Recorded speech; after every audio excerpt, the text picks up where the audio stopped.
embarrassing. I was waiting for that. To me.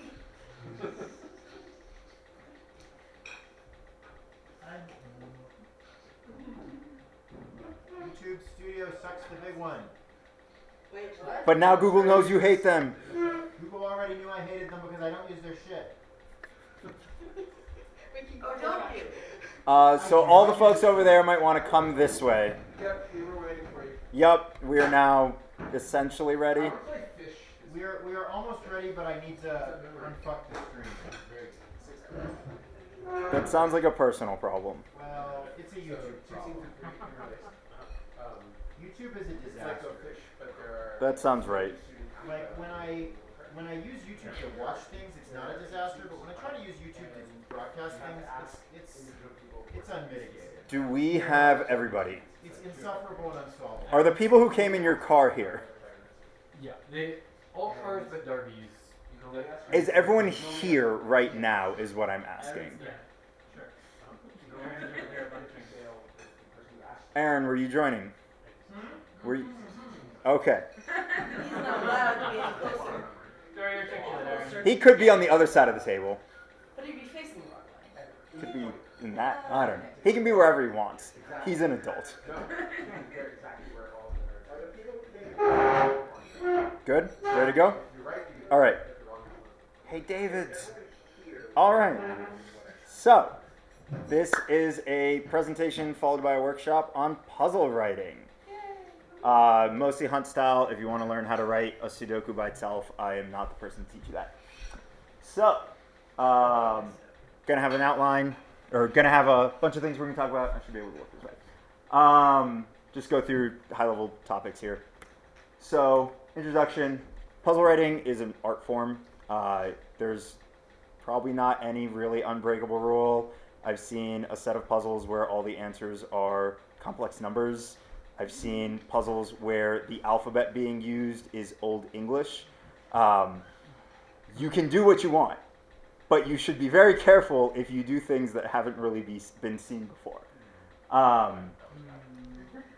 There are a lot of things that I'm going to talk about here that some of them are generally considered opinions that most people who write puzzles follow, and some of them are very specifically me. I will try and call out when they're specifically me so that you know where things are coming from. Am I on hold, Glenn? Okay. All right. What? So, writing puzzles. When you're doing this, it can be a puzzle. It's often a harder puzzle. Did you lose the thing? Plus, something weird happened to the video. Did somebody touch the video? No. It just got wildly out of focus for no obvious reason. That sounds like a webcam. Please hold. Does it? I didn't. Did it happen when you turned the light on? Yeah, probably. Let's turn the light off. No, the light is good because without the light, you can't really see him. Do we need? You don't need to see him. Yeah, I think it's more important to it's see okay if you don't see me. Projected stuff. Well, okay, we can turn the light And see if it fixes it. off and see if it. Nope. I've never had it do this. I didn't even know it had a focus. Then we focus on something else. And then not.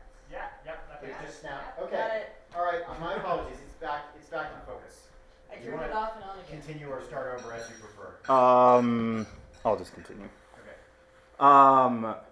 So, writing puzzles is probably the single best thing that you can do to become a better solver at this point. I'm assuming all of you have been solving puzzles for a while. The best thing you can do at this point is start writing puzzles if you want to be a better solver. You pick up a lot more when you're actually trying to do it on that side of things.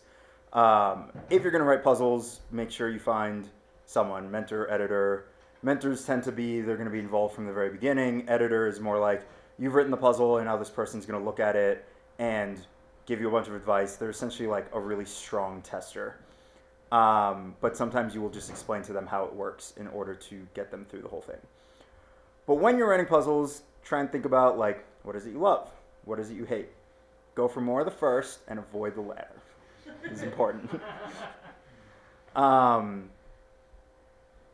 Oh, come on. Technology is the best. Do you have any puzzles that require technology to work? Oh no. Every time someone writes a puzzle that requires a server, the server falls down. Yep.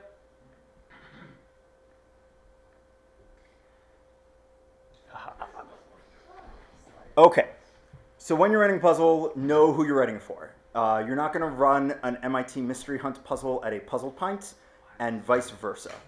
So think about, do you have experienced puzzlers? Do they actually know general things? Most newbies are not going to know indexing or most encodings.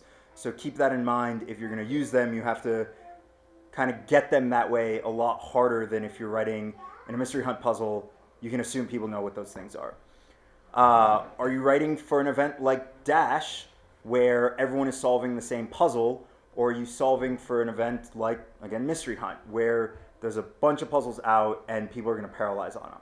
If you're writing a serial puzzle, know how big the teams are, because they're all supposed to be solving that puzzle at the same time, and if you write a puzzle that works really well for one person to solve and fails for 5 people to solve, you shouldn't write it for a Dash. Is the internet allowed or not? If the internet is not allowed, you need to be careful what you're asking people to look up or to know, right? People aren't going to know who the 13th Pope is. At least I assume people are not going to know that. Don't expect people to know that. If they have internet and you have like some tricky construction and you want to put in the 13th Pope, go for it. People can look it up. In puzzle events that have internet, people will use the internet. So keep that in mind with whatever it is you're doing. How large are the teams? Kind of what I was saying, like how many people are going to be working on it at a time. How large are teams plus how long is the event plus how many other puzzles are there is kind of a how long in person hours are you trying to write a puzzle for. Whatever that thing is, your goal, you are going to get it wrong. Experienced puzzlers get it wrong, but have a little bit better. They can know that like this is probably like a 2 or 3 hour puzzle versus this is a 10-minute puzzle. The more you have in a puzzle, the longer it's going to take. So keep that in mind as you're writing. You want to make sure that people have enough time to enjoy your entire puzzle and not spend all of it on your puzzle and miss all the other puzzles that are going on in the event. So difficulty. It is really easy to write a really hard puzzle. It is then easy to write an easy puzzle, and it is hard to write a good hard puzzle. Specifically, like, you can just do guess what I'm thinking. And like, yeah, there's a puzzle there, but like, it's gonna be easy for you to write it, and no one's gonna solve it. Like, no one. It's really easy to do that. Most new authors, when they try and write hard puzzles, end up going too far in that direction. Like I said, it's very hard to write a hard puzzle, to get layers that actually like flow naturally, to have enough clues to give people a break in without making it impossible to get in or making it too easy and just making the whole thing really simple. But easy puzzles where they're straightforward, there's no layers other than maybe a do it again. The extraction is like pretty clear. Those tend to be easier puzzles to write. You've seen what these things look like, and you can just, if you've only seen Mystery Hunt puzzles, pull off all the layers, just do the first thing, and you have an easier puzzle. When you're writing puzzles, always test your puzzles. Don't give it to whoever your actual audience is until you've tested your puzzle with people who know they are testing your puzzle. So they know when they get stuck or when it's broken that it might be broken and they might need to fix things. It's always good to find someone who kind of matches the audience you're going for, and it's always good to have an expert solver, because an expert solver is going to be able to give you advice about flow and make sure that everything kind of follows proper patterns and paradigms and things like that. So getting into kind of the anatomy of a puzzle, I broke it down into 5 pieces here. Title, flavor text, the meat of the puzzle, the aha, and the extraction. Title and flavor text are really mostly the same thing, just presented in a different place. In my opinion, and this is where I'm going to differ from a lot of other people, I try and write puzzles with no flavor text whatsoever. I think flavor text is really good at having too much information and making it really easy to find a lot of signal that you didn't intend. if you want to write a bunch of flavor text because you want to be really thematic, you can either tell people that it is flavor only and it has nothing important in it. You can use bold or italics or something for the words that you actually want them to focus on.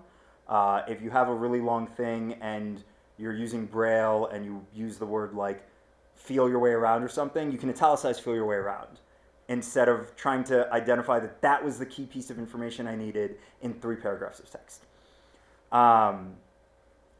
If you're going to write flavor text, again, try and avoid 3 paragraphs. If you can do it with a sentence, great. That's actually great flavor text. If you can do it with 2, still pretty good, but try and not make it too much. And again, in my opinion, flavor text is better as just flavor and not hiding any kind of instructions in it. The title is a different story. The title is a very focused thing.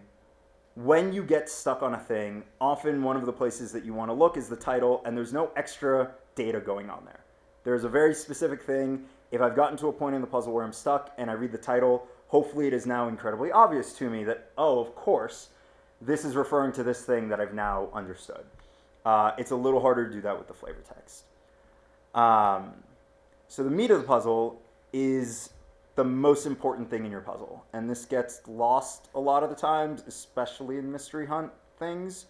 You got all of these different things you can do for the meat of your puzzle. It's the thing people are going to spend the most time on. And so you want to make sure that it's a fun thing that they're doing. As we just experienced, people enjoy solving crosswords. This is in and of itself an enjoyable thing to do. People like identifying music. These are things that are good for your meat of the puzzle. Is a thing that like I am willing to do many of them without being too much. And people are going to enjoy doing it. And that's like the thing of the puzzle they're going to remember the most. So make sure it's good. If you make good, if the meat is good, the sides don't matter as much. Your title, your flavor text, it doesn't matter as much. Your thematicness, again, like most of that stuff won't matter as much. A thing that is debatable for a lot of people, and this goes into like, what do you love, what do you hate, or what your audience is what I and some other detractors call an internet slog, which is a puzzle where you have to sit there and just Google a bunch of things over and over and over again. Most experienced puzzlers hate these puzzles. They are really, really good for people who aren't good at puzzles. They can contribute to a team in a way that is clear and obvious without having to like feel like they're not doing anything or feel like they're holding other people back because they need everything explained to them. And so sometimes these puzzles are very good. But make sure you know what your audience is and whether you need that or not. So the twist, an aha. This is probably the hardest thing to do well. It's also one of the most important things to a puzzle. If you don't have an aha, what you have is a Saturday New York Times crossword, which, as we discovered, enjoyable, but it's not really a puzzle hunt puzzle at that point.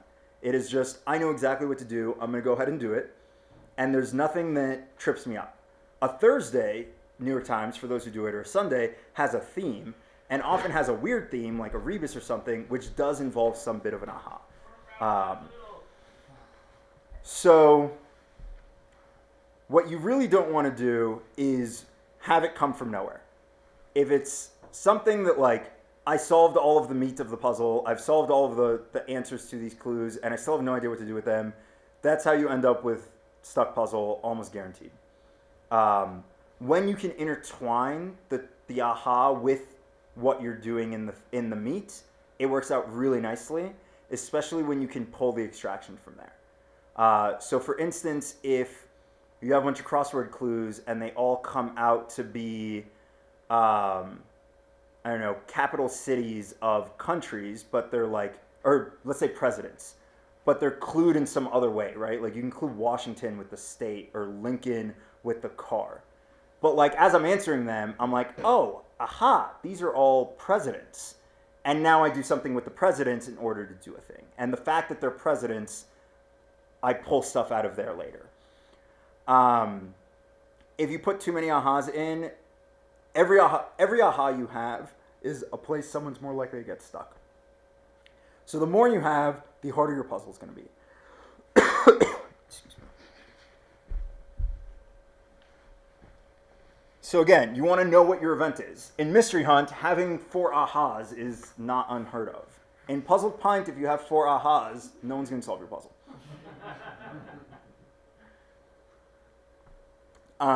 Oops. And then the last thing is that some of the time, starting with an aha, where like you literally cannot make progress until you figure out what's going on, is okay. Personally, I think that they're less interesting unless they're done really well. The nice thing, like I talked about, the meat is a thing that people want to do to have fun. If you give them meat that they know what to do with as soon as they look at it, they're going to enjoy the puzzle more than if they're staring at a puzzle and making 0 progress on it. It depends on your audience. It depends on who you're trying to write for. But generally speaking, and think for yourself, like, do I want to stare at a puzzle and have no idea what to do? Probably not, especially at the beginning. So I personally try and avoid those kinds of things. Only if it's a magic item. So the last bit here is the extraction/answer. You want to reward solvers, right? They've solved your puzzle. They should feel good about this. When they get to the end, they should not hate you. A thing that another author I know said is that every puzzle you write is a battle of intellect between you and the solver that you are expected to lose. You are not trying to beat them. That is not your goal. Your goal is that they're going to beat you, and it's going to be difficult for them to beat you. Or the exact appropriate amount of difficult to beat you that you want for that puzzle. As part of kind of rewarding the solvers, like having an answer that's thematic is always more satisfying. Just always. If it's too thematic and people can just guess it up front, not so good, because then they didn't go through the effort to get to that. They might feel really good that they short-circuited your puzzle, but that shouldn't really be your goal, that the only way they're going to get the enjoyment is by short-circuiting your puzzle. And your extraction should feel natural. Like I said, where possible, having it go with the aha, the twist, makes it a really good place to look at it. When you have a bunch of things that you're trying to figure out and there's something weird about them, and you've figured out the weirdness, and now you've been able to go through and do all of the things again, and you look back at that weirdness for how to get an answer out of it, that's definitely going to be the best thing from a solver's perspective. So, getting into a little bit more details. So, for those of you who write books, plays, whatever, there are different ways that you might start with a concept for a thing, for a book, let's say. You might start with like, I know what the plot's going to be. It's going to be this guy who's the son of this really evil, powerful dude, and he's going to discover that like he's the key to saving the universe. Like, you can start with that. Or you can start with a character that, well, I want this like this guy who, he looks like one of the bad guys, but he's actually kind of a good guy, and like he has a heart of gold, but like his exterior is like this really gruff guy. Like, you could do that instead. Or you could want it to be like, well, at the end, good is going to triumph over evil, right? Like, you can start from there and write everything based on that. It's similar when you go into puzzles. You can start with a theme. You can say, oh, New Year's countdown. Well, what do we do in a New Year's countdown? We count 10, 9, 8. Oh, hey, why don't we count down things that have sizes, and we use that, and that was a puzzle in Mystery Hunt last year. You could just start with the type. You know you want to write a crossword. You know you want to write a duck conundrum. And you can just go from there and add in the rest later. Or you can realize like some cool thing and get a mechanism that you want to do out of there. And this is a puzzle I wrote for an event recently where like it was animal themed, and I noticed that like pigeon has a pig in it, and fox has an ox, and beetle has a bee, and I came up with like 15 of these. And I just wanted to go from there and like turn that into something. So you can start from any of these points, and different people like to start from different points. Personally, I like to start from puzzle types. I know I want to write a crossword, and then I try and make things work for that. I know other people who are only ever inspired by theme. If whatever the theme of the event is, they're going to go off that, they're going to brainstorm a list of ideas that can work off that, and that's going to write a puzzle for them. So, when you're actually getting into the thick of it and writing the puzzle, be very methodical about it. Way more so than when you're just solving a puzzle. Everything in the puzzle should matter. If the placement is weird, it should matter that it is weird. If things are ordered in a certain way, it should matter that things are ordered in a certain way. If that's not possible for some reason, just try and make the signal appear much stronger than the noise. When it doesn't appear much stronger, people go down the wrong rabbit hole. They get stuck. They end up hating the puzzle because like, oh, I thought it was this thing, and it turns out that it wasn't that thing at all, and they just wasted a bunch of time. Also, really important, especially when you're new and don't have a sense of these things, is solve your own puzzle. You may think like, oh, I can't really do that. You can. You know the answers. That's fine. Print it out. Write in the answers. Make sure you have space to do it the way that you would do it as if you were solving it. Make sure that you don't have typos. Make sure that all of the answers that you're doing are correct. If it's a logic puzzle, make sure that it solves logically. When you print it out, make sure that like, oh, I have these yellow light shaded squares and you're pulling the extraction from there. Make sure that printed well. I had a puzzle recently where it didn't print well, and I got a lot of complaints because they're like, I can't solve this. Because it was too light when I put it on the PDF, and so when they printed it, it didn't appear. And that's a little bit their fault and a little bit my fault. But so when you're doing this, just make sure you're very explicit and methodical about everything you're doing. This is the thing, while I was writing this entire deck, this is the thing I realized is actually probably one of the most important things in puzzles. And I was thinking about previous puzzles and a puzzle event that just recently ran where this wasn't really happening. Check everything twice. If you're in a crossword, you automatically are getting everything checked twice because you have a down and an across. And technically, you kind of have things checked 3 times because you also have, it's the answer to the puzzle. Or actually, I guess you have 2. You have, I've answered this, and now you have the ones that are crossing that thing. If you've answered an across clue, it fits inside the thing, and each of your down letters are confirmed by something else. Whatever puzzle you're writing, you should be able to confirm that you've done the right thing some other way. And there's a lot of ways of doing that, right? If you have a bunch of pictures that people need to identify, and these pictures fit some theme, maybe they're all NFL teams. Well, all right, this is a picture of a raven, and a raven is also an NFL team. And I might not be able to check that immediately. That might be my aha, but after my aha, I should be able to check everything. And no, wait, this can't be a line, or well, could be a line. This can't be a sailor, it has to be a mariner, right? If you don't have anything based on what you're doing, there's no theme, whatever, do something like providing enumerations. Enumerations are their own set of checks, and they tell you that what you've done fits the thing and therefore is more likely to be correct. You want your puzzle to actually look good. People are more likely to pick up a puzzle that looks clean and interesting. That's got to be a line. Or if it's a crossword clue, you have 1 or 2 near the top that like, I know the answer to that clue. I might not know what to do with these answers yet, but I know the answer to that. I can get started on this. This looks good. Let me try it. And then again, you want it to be able to print easily, which if you're solving your own puzzle and it's a puzzle that you expect people to print, you print it yourself. And you confirm that like, you don't end up with like half is on one page, half is on another page. Which is again a thing that Mystery Hunt has done badly often.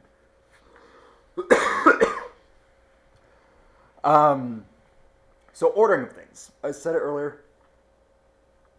Excuse me. Sorry, I think I have something in my throat.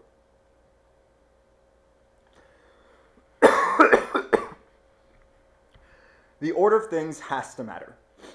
If you have some random things that you want to give people and the order that they're in doesn't matter, give them a way of knowing that it doesn't matter. If they're clues and all of the clues are alphabetized, then they know it doesn't matter, and they know that they're not going to get any extra help from it.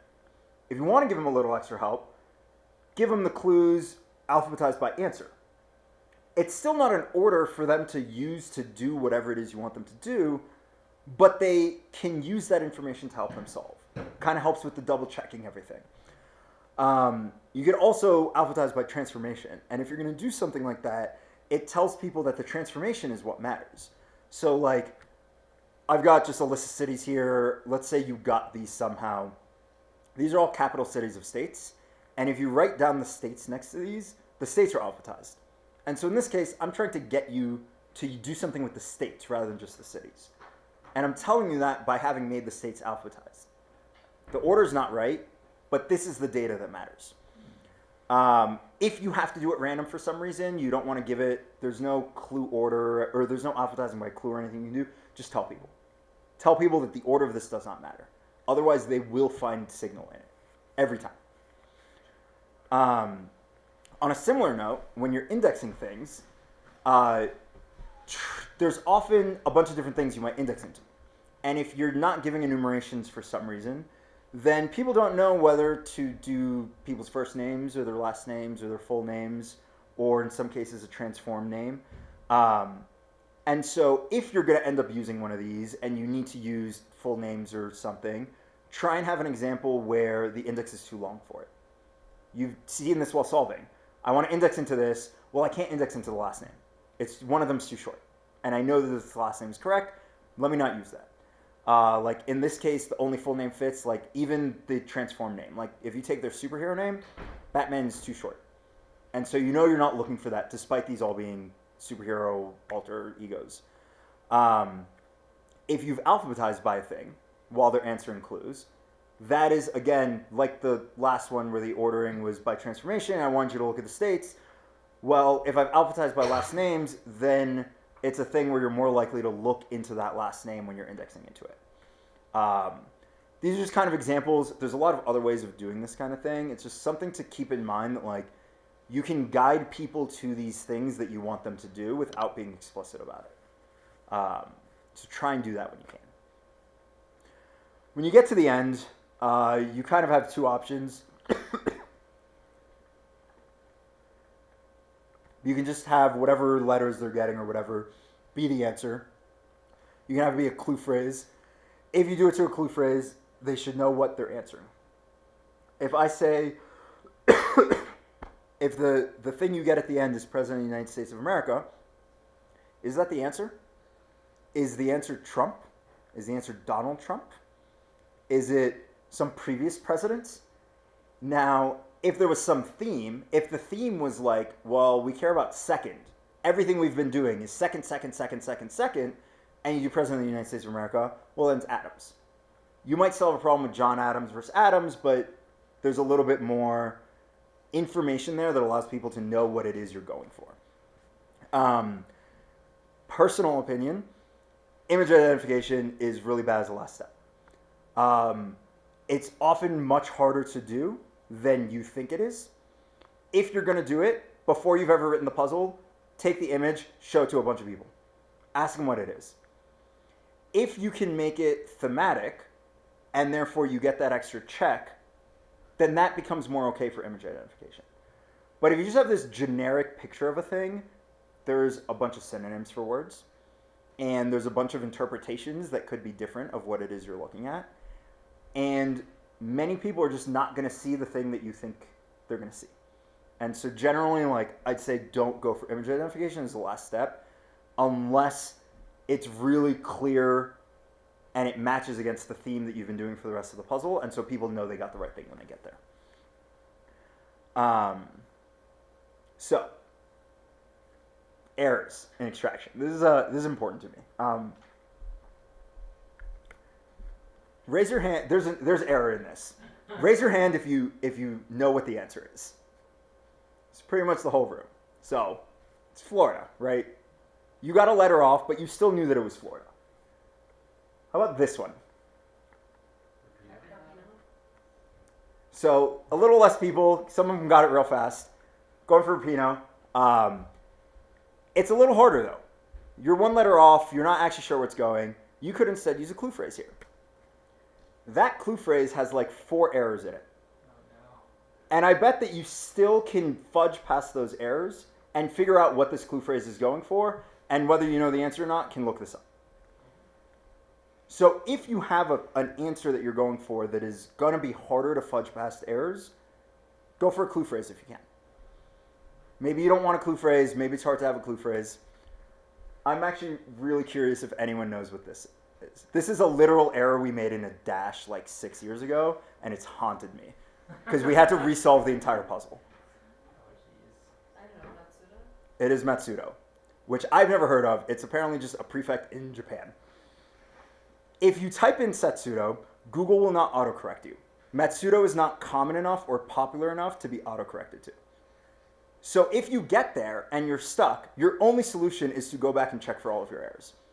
Or happen to actually know the thing, which I think is going to be a little rare. I also tried to write a clue phrase for this, because I'm like, why in the world did they do this thing that was going to be hard if I messed up a thing? They should have done a clue phrase. And so I read the Wikipedia page, and I literally could not come up with a clue phrase. Not one that was shorter than like a paragraph. That said, I'm sure there was a good reason, I don't remember it anymore, that they need this answer in the meta puzzle. And so like sometimes that happens. That's okay. You could write a puzzle where this is what you end up with. This has 8 errors in it. I bet you can fudge past 8 errors and figure out the answer is Matsudo. Right? So when you have that really difficult to fudge past answer, there are other ways you can get creative that aren't a clue phrase necessarily, where you can write this puzzle that still gets you to the answer, even if people fuck up. And so when you're in that position, try and do something like that. So moving kind of backwards a little bit from extractions, layers are one of the best ways to make puzzles harder and make puzzles more interesting as well. You can have them do a thing, and then they get to some clue phrase, and then they use that clue phrase as an instruction of something to do back to the puzzle.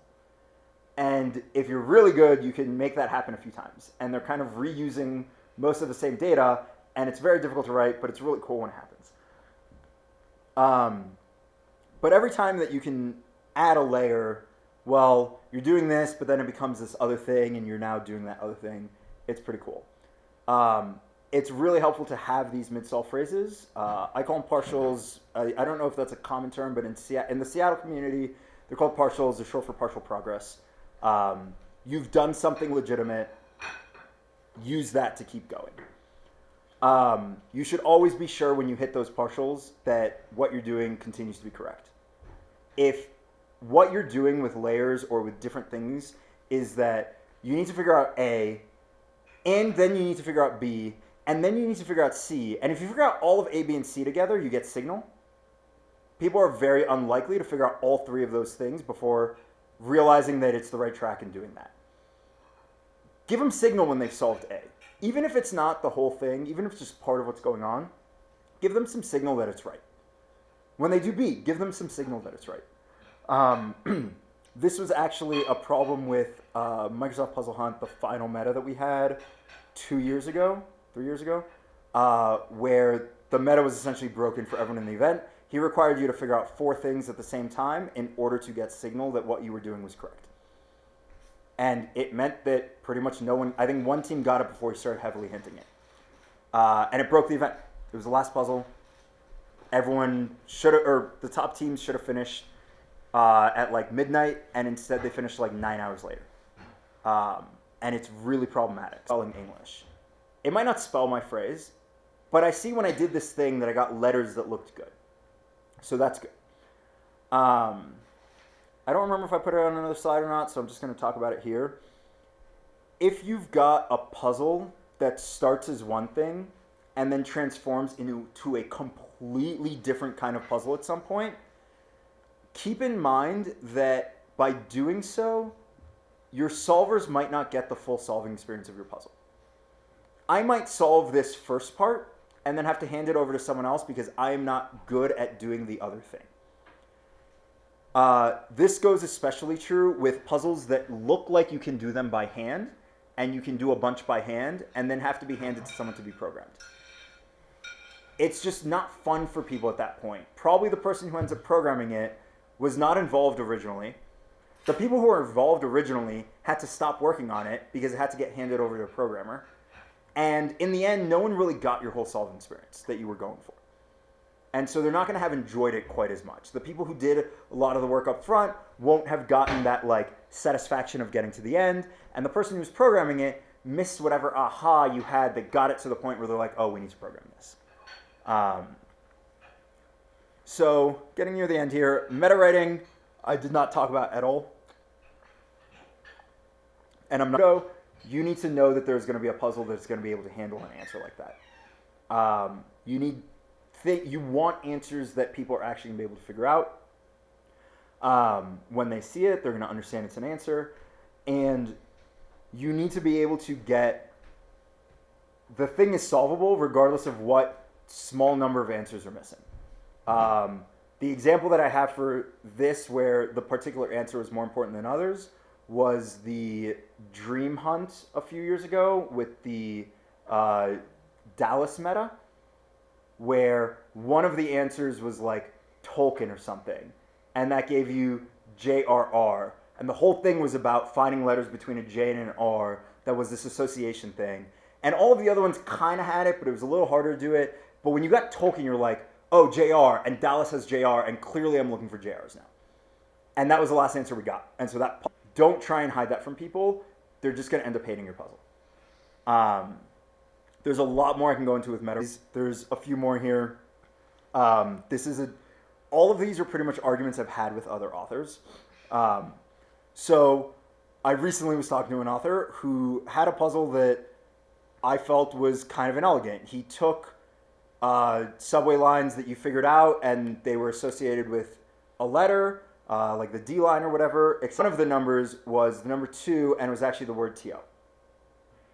And like, that's kind of weird. Like, that doesn't match up. There's no elegance to what that's doing.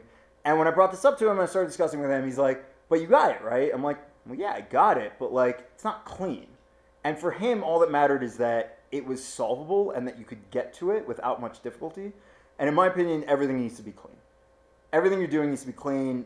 Make it as elegant as you can. That's what people are looking for. They're possibly going to hate it a little bit if it's inelegant.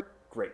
If you have some grid of black and white and no one is probably enjoying that much because they're also not learning anything, they're just doing this rote thing over and over and over again, some people are going to like it. For some events it works great.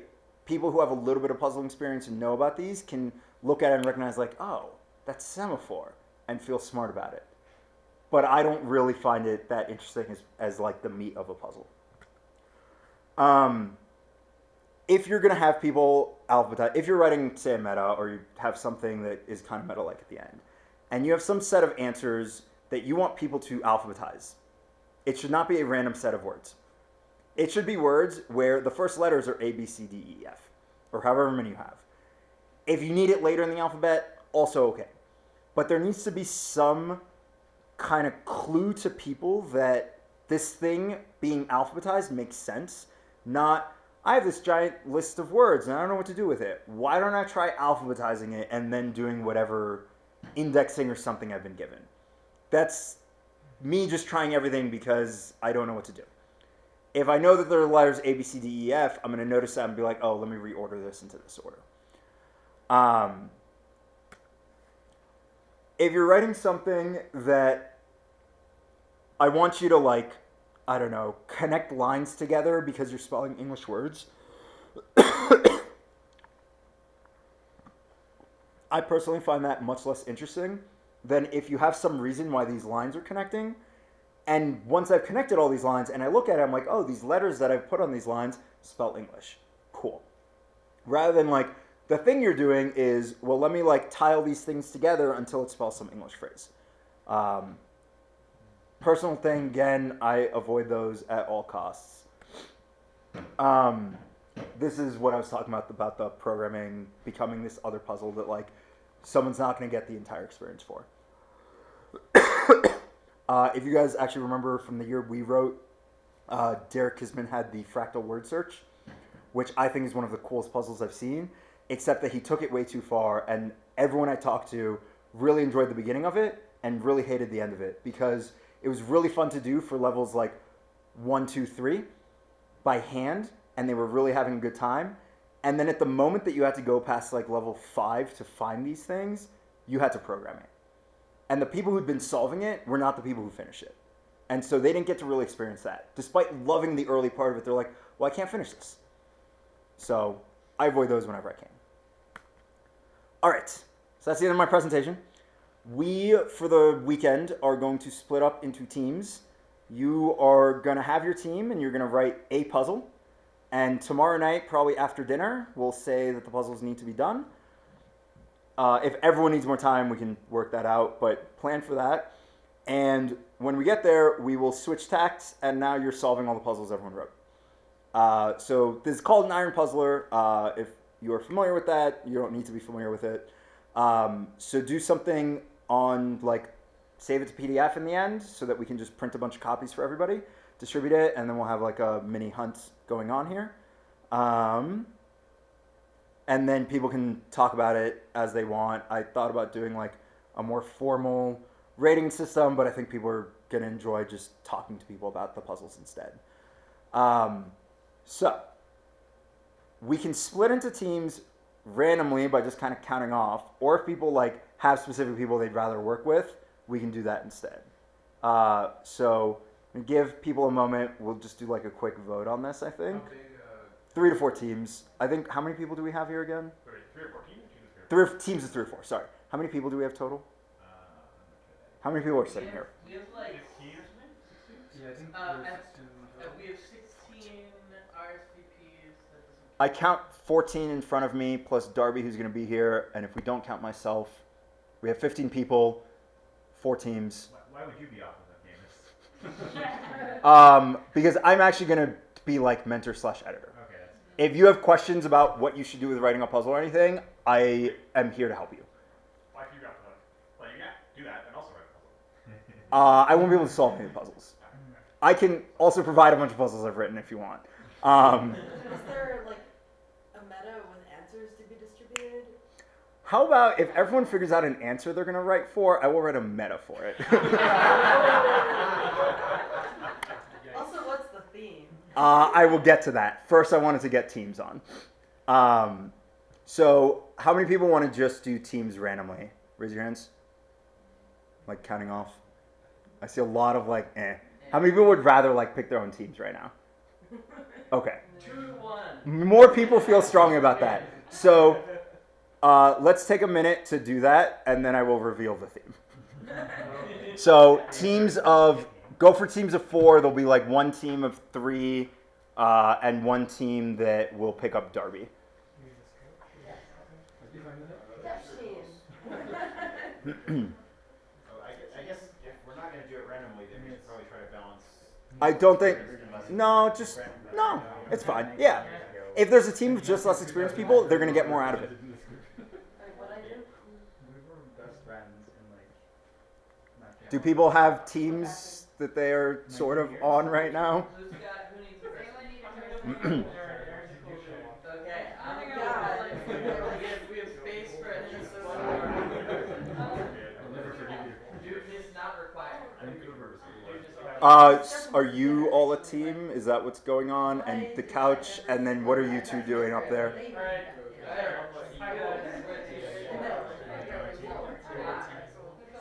I miscounted then. So you're a team of 4. You're a team of 4, and you all will pick up Darby when she gets here in like an hour. Great.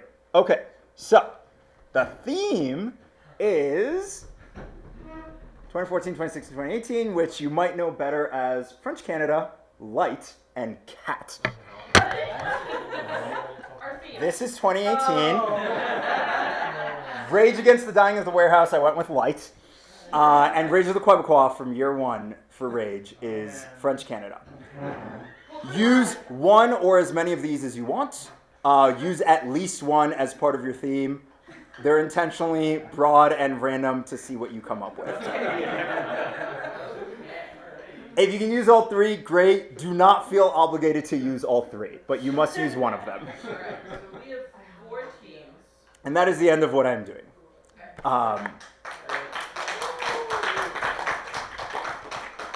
Is there any questions, actually, before getting into this thing? As you're writing, I am open for questions. Are any teams composed entirely of people who are hanging out in the quiet house? I think Darby's not, though. If someone from the Quiet House wants to join that team, then that would work. Or just you hang out here all the time, so. I was gonna say, I don't think we have 4 discrete places in the social house where people can. I see. And if you're doing Unless we have a group go out onto the deck. I mean, you can also like water. But there's bugs. You can talk quietly like. Like in the beginning. Well, I can't do why. How many rooms are downstairs that are not already being occupied at the moment? Quill and Mr. Bright room. So like one of their teams can go work in there, one can work in the bunk room, We're on apparently different teams. but like one of your teams can go and work in there for now. I guess. I think also that there will be people working at different times, other than probably tonight. Everyone's going to be working at the same time. If I'm going to write a meta, I need everyone's answers by the end of tonight. I'll start it tomorrow morning. Let's make sure we do that. My group is gonna go up into the loft. Right? This is a good space for a group. There is a game room that is down the stairs and straight on until morning. Straight on to the doors. And then probably a group either outside or in the bunk room. The bunk room is more space than the service room. Unless you want to hang out in the unfinished basement area. Ooh, yeah. Which actually, I should have realized that. Did you turn off the thing? Yeah, alright, great. So, We got to turn off.